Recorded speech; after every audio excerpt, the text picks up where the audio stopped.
अस्सलामुअलैकुम वरहमतुल्लाहि वबरकातुहू। इत्तेहाद न्यूज में आप सभी का खैर मकदम है।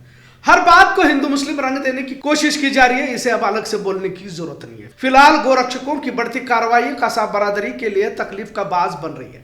सवाल ये नहीं कि कानून क्या मंजूर हुआ है या कोई गैर कानूनी काम को अंजाम दे भी रहा है या नहीं। पूरे मुल्क में बीफ को लेकर बहस देखी जा रही है। बहरहाल कल अंजुमन हॉल में कर्नाटक महाराष्ट्र के कुरैश जमात के, जिन्हें कसाब बिरादरी या व्यापारी जमात भी कहा जाता है, कि इजलास मुनक्कद किया गया था, जिसमें रियासत कर्नाटक के साथ महाराष्ट्र के भी व्यापारी इसमें शरीक रहे, क्योंकि मसला बड़ा संजीदा है। बीफ एक्सपोर्टर बनकर कोई और खरबों कमा रहा है और जान की कीमत बेचारे कसाब बरादरी के मजदूरों को, कामगारों को चुकानी पड़ रही है। हाल ही में एक रिपोर्ट के मुताबिक ब्राजील के बाद भारत ही एक वाहिद मुल्क है जो पूरी दुनिया में सबसे ज्यादा बीफ एक्सपोर्ट करता है। 2024 की रिपोर्ट के मुताबिक 15 lakh metric ton beef Bharat export कर रहा है। और एक्सपोर्ट करने वाले लोग कौन है, इस पर बार बार बोलने की जरूरत नहीं है। खैर, बात उन लाखों खानदान के अफरादों की है जिनका गुजारा बीफ कारोबार पर होता है। मतलब हुकूमतें किस तरह अपना कानून लोगों के साथ बदलती है। जब कैटल एक्ट 2021 आया तो इसमें सख्ती के साथ कहा गया था कि गाय को छोड़कर दीगर जानवरों को बेचा, खरीदा या जानवरों के गोश्त को बेचा भी जा सकता है। पर कानून कुछ और कहता है और सड़कों पर अपने आप को गोरक्षक कहलवाने वाले कुछ अलग कानून पर ही अमल करते रहते। जब गाय को छोड़कर दिगर जानवरों के कत्ल की इजाजत दी जाती है तो फिर इसे रोकने वाले कौन लोग हैं? क्योंकि असम कैटल एक्ट से लेकर कर्नाटक कैटल एक्ट तक यही लिखा गया है कि गोहत्या नहीं होनी चाहिए और कोई भी कसाब या व्यापारी गोहत्या नहीं करता। और खुद कसाब या व्यापारी समाज की जानिब से बार बार कहा जाता है कि अगर कोई जानबूझकर गोहत्या कर भी रहा है तो उसे सख्त सजा दी जाए, जिसकी हिमायत खुद व्यापारी समाज करेगा। लेकिन यहाँ गो हत्या की जगह गोवंश का नाम लिया जा रहा है और सड़कों पर जानवरों को पकड़कर जानलेवा हमले भी किए जा रहे हैं। लाखों के जानवर कानून को हाथ में लेकर छुड़ाए जाते हैं और भारत में ऐसे कई मामले पेश आए जिसमें मुसलमानों को जान से तक मार दिया गया। अब रोजाना बढ़ते जुल्म सितम के खिलाफ खुद कुरैशी बिरादरी ही मैदान में उतर रही है और खासकर बेलगाम जिला या बेलगाम शहर के अतराफ में जो तकरीबन 52 देहात इस जुमरे में आते हैं।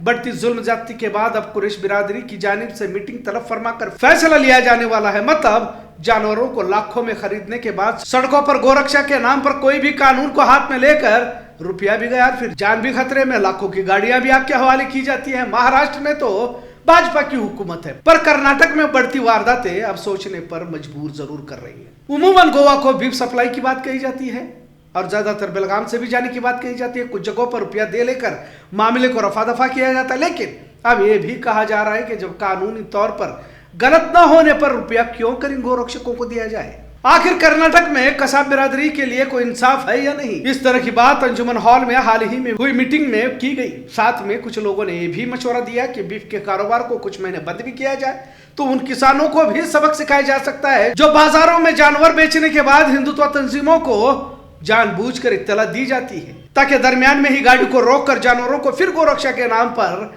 अपने कब्जे में लिया जाए। यकीनन जानवरों का एक बड़ा मसला है, पर मसला तब और संजीदा बन जाता है जब मुसलमानों से मसले जुड़ जाते हैं। भारत में 74% लोग गोश्त खो रहे हैं, लेकिन बदनाम सिर्फ मुसलमान होता रहता है। आधा किलो 1 किलो गोश्त खाकर बदनाम मुसलमान हो रहा है। वही गोश्त के नाम पर मॉब लिंचिंग मुसलमानों की जाती है और एक्सपोर्ट करने वालों में अक्सरियत हिंदू समाज के होते हैं। अब तो इस मसले पर बोलना भी फिजूल होता जा रहा है, क्योंकि टारगेट एक ही समाज को जानबूझकर किया जाता है और तमाम सरकारें खामोश तमाशाई नजर आती हैं। ऐसा लगता है कि अब कांग्रेस या दीगर सेक्युलर पार्टियां भी मुस्लिम विरोधी एजेंडे पर काम कर रही है, क्योंकि कर्नाटक में हुकूमत पर बैठने से पहले कांग्रेस ने भी काफी वादे मुसलमानों से किए थे, जिसमें से एक कैटल बिल भी था।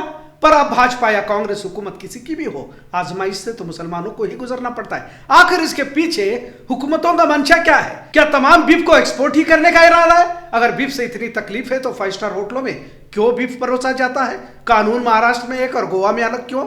नॉर्थ ईस्ट के लिए कानून बदल क्यों जाते हैं? या फिर भाजपा की हुकूमत में ही मॉब लिंचिंग क्यों की जाती है? और अगर इतना ही आस्था का मौजू है तो गौशालाओं में क्यों भूख से बिलख कर जानवर मर रहे हैं और उन पर क्यों कार्रवाई नहीं की जाती, जबकि खुलेआम धर्म रक्षा के नाम पर जानवरों का भी हक मारा जाता है? और ज्यादातर योगी की हुकूमत या भाजपाइयों की हुकूमत में ही इस तरह की तस्वीर नजर आती है। बहरहाल कर्नाटक के कुरैश समाज और खासकर बेलगाम जिले के व्यापारी समाज की जानिब से जल्द फैसला लिया जाने वाला है कि क्या बीफ कारोबार को ही बंद कर दिया जाए, क्या किसानों से जानवरों की खरीदो फरोख्त ही बंद कर दी जाए।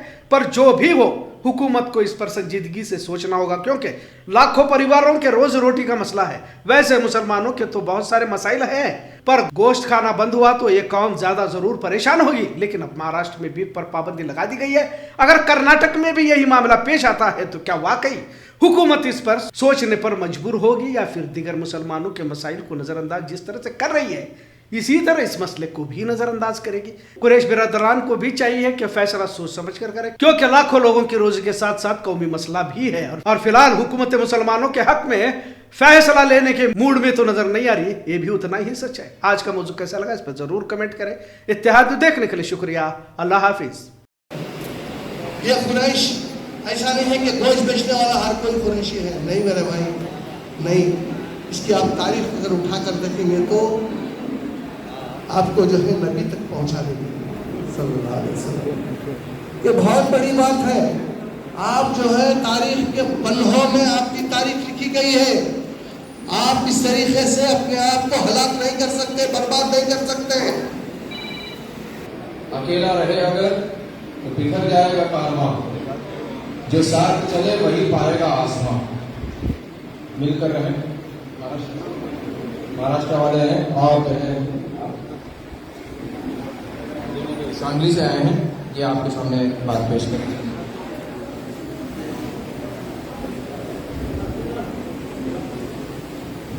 अस्सलाम वालेकुम।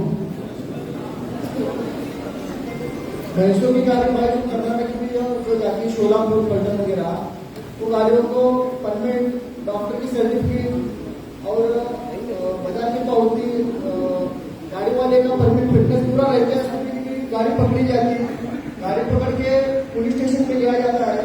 पुलिस स्टेशन में जो गौशाला वाले जो बोलते हैं वो गौशाला वाले को उधर ही लेके जाते हैं, और वो उधर लेके जाके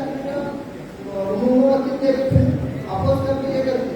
तो काले के साथ में पीने को काले में तकलीफ है थोड़ी, ताकि अब्दुल मोहम्मद बोले महाराष्ट्र का हमारे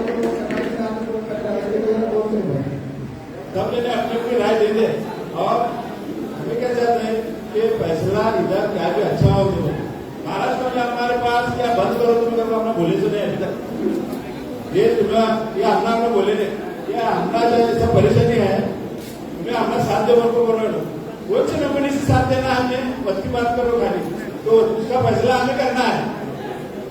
करने का अंतर हमें पाने का चुनाव लेते अभी हमको बोला सब सुन लेते, जब तुम्हारे सदना का सुनते हैं उसके बाद कुछ फैसला करोगे 4-5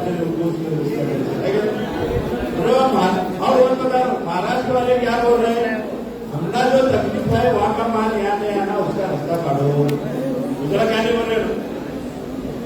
तो हमें पहला साथ दे सकते हैं।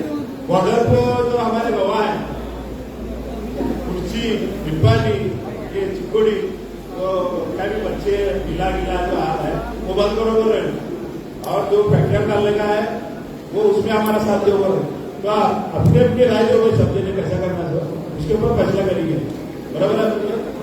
मेरी एक राय, अब महाराष्ट्र में को तकलीफ हुई है, अब महाराष्ट्र बॉर्डर तक को बागी का हम ही चालू रखें तो मेरी राय वो चलता नहीं। मेरे राय क्या है 15 दिन 1 महीना सब बंद करेंगे तो सही रहेगा। अगर को मेरा कहना है हमें भी मार खा रहे, ये कुछ सुनी कि हमें आसानी से धंधा कर रहे हैं, महाराष्ट्र में जैसे जमीन कर नहीं, ये समझ को बात करें तकलीफ हमारी है, उनका कैसे साथ देना। ये महाराष्ट्र में की तकलीफ नहीं, ये पूरी इंडिया के पुलिस बिरादरी की तकलीफ है, उसे कैसे साथ देना। ऑल इंडिया जमीयत कुरैश कर्नाटक बीदर से लेकर मैसूर तक, चामराजनगर से लेकर बीजापुर तक की नजर रखी हुई है। ये मसला जो आज हमारे सामने पेश आया है, ये मसला महाराष्ट्र से शुरू हुआ है, जहां पर सब लोग बन करके एहतजाज करके एक हो जाए तो बन सकते हैं खुशी नबी, वरना इन बिखरे हुए तारों से क्या बात बने। आज हम लोग जो इकट्ठा हुए हैं ये बहुत बड़ी बात है। जब हमारी बिल पास हुई थी 2020 के अंदर, बड़े अफसोस के साथ ये कहना पड़ता है कि हम इस तरीके से जुट नहीं पाए, इस तरीके से हम लोगों ने एहतजाज नहीं किया, इस तरीके से हम लोगों ने अपनी